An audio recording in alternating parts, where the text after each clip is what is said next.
What's up YouTube, Panda here, welcome back to the channel. Today I bring you another video for Knighthood. Now before I get into this video, I just want to explain that this is now the fourth time I've attempted to record this video, mainly because I was attempting to use Air Server to mirror my phone to my computer, but for some reason it kept disconnecting. If you guys have any other good mirroring software that you know of, please link it down in the description below, as I am trying to increase the video quality of my game. However, without proper mirroring software, I won't be able to do that. So for now, we're going to continue to use the emulator. Alright guys, today I bring you the video you guys have asked me about so much in every comment of every video across the entirety of since my channel began, and that is a guide for currencies and shops. So let's just dive right into it. The first currency I want to talk about is down here in the bottom right. It is energy. Now it's pretty self-explanatory, but I'm going to talk about it anyways, just in case you don't quite know how it works. Energy is how you do stuff in this game. If you guys have paid attention to me, you guys have seen me spend hundreds of energy on stream or through these videos, and you've probably spent hundreds if not thousands of energy yourself. I recommend using this energy on hunts first. Pick 1 or 2 hunts to farm a day, preferably on Inara or Titania, early on, because they're 2 of the strongest healers in the game and a very strong combo early on in the game. The reason I recommend this is because hunts can cost a lot of energy, and you don't want to use too much energy on farming hunts every day, because you want to be able to farm roaming monsters to get things like gems and customization chests. These energy can be obtained just through time. As you can see in the bottom right, I refresh energy at roughly 1 per minute and a half, and it ramps up the higher level you get. The total energy you get also ramps up the higher you get. I think currently I have about 380 or so energy available to me when I'm at max. So keep that in mind. You can also get this through purchasing a gem refresh. It costs roughly 1 gem per 10 energy in order to refresh your energy. Keep that in mind as well. Since we're talking about gems, gems is the second source of currency in this game. As you can see, it's over here in the bottom left. Gems are the paid currency of this game. This is what you're going to get when you spend money on the game. Okay, gems can be obtained free to play. You can get it through dailies. If you come here to the daily, you get a certain number of certain number of gems that you'll get every day when completing all of your dailies. You can also get them from watching the ads that appear in the top right corner.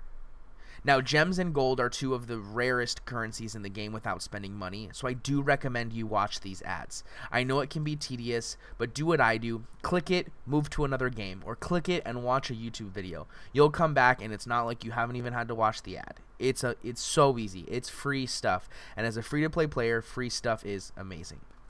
I do recommend using these gems only on 2 things early on in the game, and that is backpack upgrades and energy refreshes. Backpack upgrades to a limit, guys. Don't go spending 1,000 gems, your first 1,000 gems, on upgrading your backpack. That's not necessary. But do upgrade it a couple times, get some good room so that you never have to worry about running out of spots. On to the final currency we're going to talk about in this video, and that is gold. Now, I'm sure you guys have noticed, and I know I've mentioned it before, but gold is by far the biggest bottleneck in this game, which is surprising because you can obtain it from almost every game mode. But it comes in such small quantities that it's very hard to stack up and use properly. It's also used in almost every upgrade in the game. You want to transmute a piece of gear or a charm? Give me some gold. You want to buy something from a shop? Give me some gold. It's very, very, very important to get, so please be careful how you spend it. And today we're going to talk about the best way to spend your gold in the shops. So, let's move on to the stores. You can get to the stores by clicking the Go To button in the bottom of the screen and the Merchant button on the right-hand side of this diagram. We're going to start at the top and work our way down. The first shop is the weapon shop, but we're going to include the weapon and the armory together. The main reason is because my tips for this are exactly the same. I recommend going through each of these shops every week and purchasing all the gray and green gear that's under level 10. The reason why is because when you go above level 10, the cost gets incredibly expensive. Plus, then the cost to transmute later is also more expensive, and we want to save as much gold as possible. I recommend you dismantle all gray gear once you have blue gear in all of your slots. This is because you need to have a nice charm inventory rolling up so that you can increase your power through charms later on in the game. Any green gear you buy, I recommend transmuting to make more blues and eventually purples. If you are close to a transmutation and have a decent amount of gold, feel free to buy level 11 greens. This is because getting that extra blue gear may be the difference between you beating a stage and you failing a stage. I have been able to get quite a few purple weapons and gear pieces from this method, while people who aren't using this method are still stuck on half green and half blue, or just full blue. One small tip when it comes to armory. In this first shop in Astaland for the armory, you can purchase an Astalon Helm, which guarantees a defense charm on dismantle. It costs only 500 gold, and defense charms are the strongest armor charms in the game. If you could purchase one piece of gear every week, that's the one I would recommend. Let's move on to the Tailor. The Tailor is just underneath the weapon and armor shops, and it only sells cosmetic things. You can buy backpacks, you can buy capes, you can buy armor that looks cool, like helmets and stuff. Well, not helmets, but like face stuff, right? I only recommend buying these if you really, really, really want that piece. It's relatively inexpensive, but in my opinion, at this time, is really a waste of gold. I would recommend against purchasing these at this time, but if you really, really like something, feel free to spend your gold. It's your game. Play how you want to play. On to the next store, the Monster Cave. The Monster Cave has a variety of items, but I do recommend focusing on upgrading stones. I do, however, suggest purchasing green gear in case you are close to a transmute. As you can see here, I purchased both a shawl and a chest piece because I was close to a transmute at some time during this week. But Manas, Uras, Thurisaz, Fehu, all of these are very important. I do also recommend, if needed and you're very close to opening up 10 equipment chests or 5 hero chests, feel free to purchase them from this shop as well.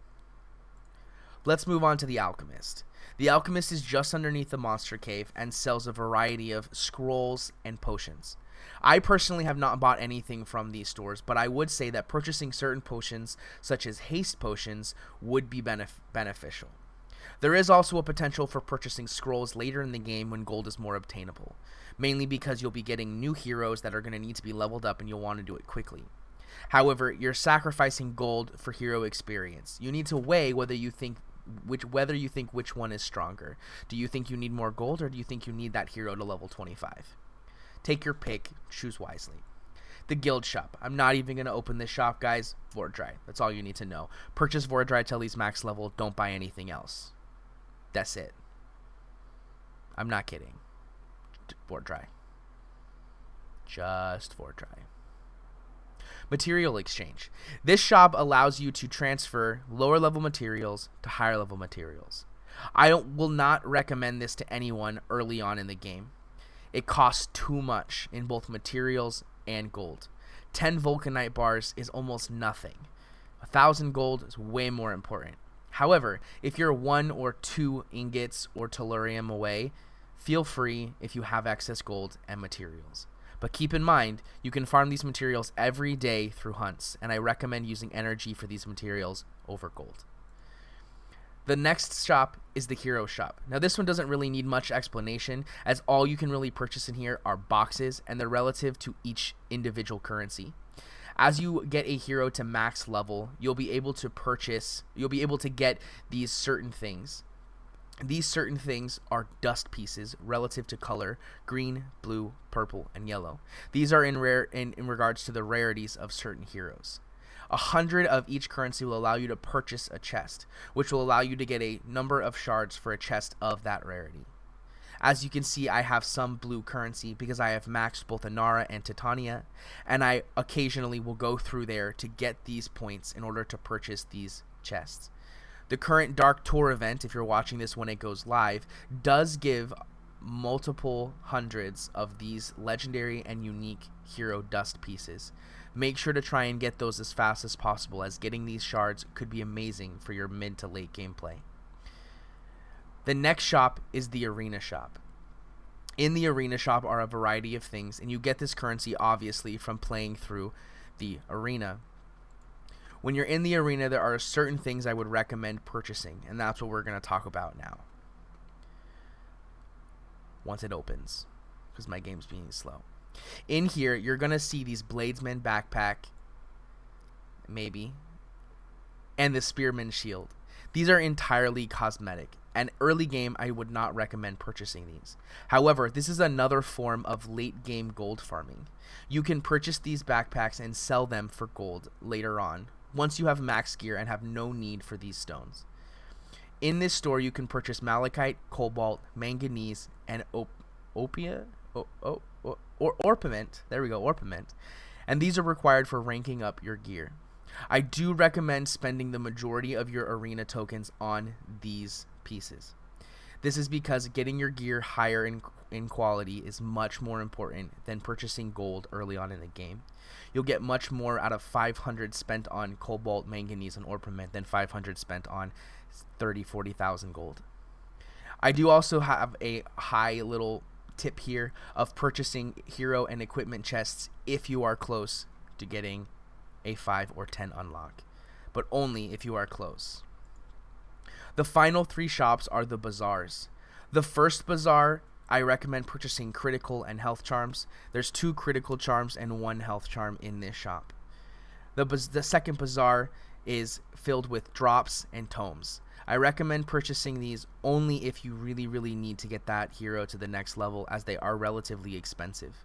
You do get a good quantity of these through doing the Onslaught dungeon, so realistically you shouldn't have to spend gold here. But if you're 1 drop or 1 tome away, feel free.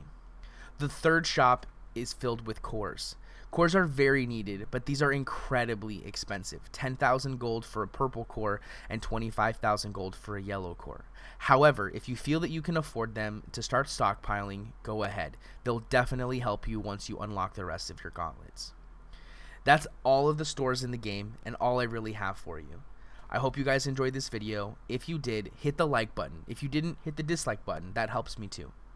If you have any questions, comments, concerns, or feel like I missed something, hit me up with a comment in the comment section below and let me know. I do my best to respond to everybody's comments. Also, if you like my content and you want to see more, make sure to hit the subscribe button and the bell notification to the right. I would greatly appreciate it. I hope you guys enjoyed this video, and I'll see you in the next one. Peace.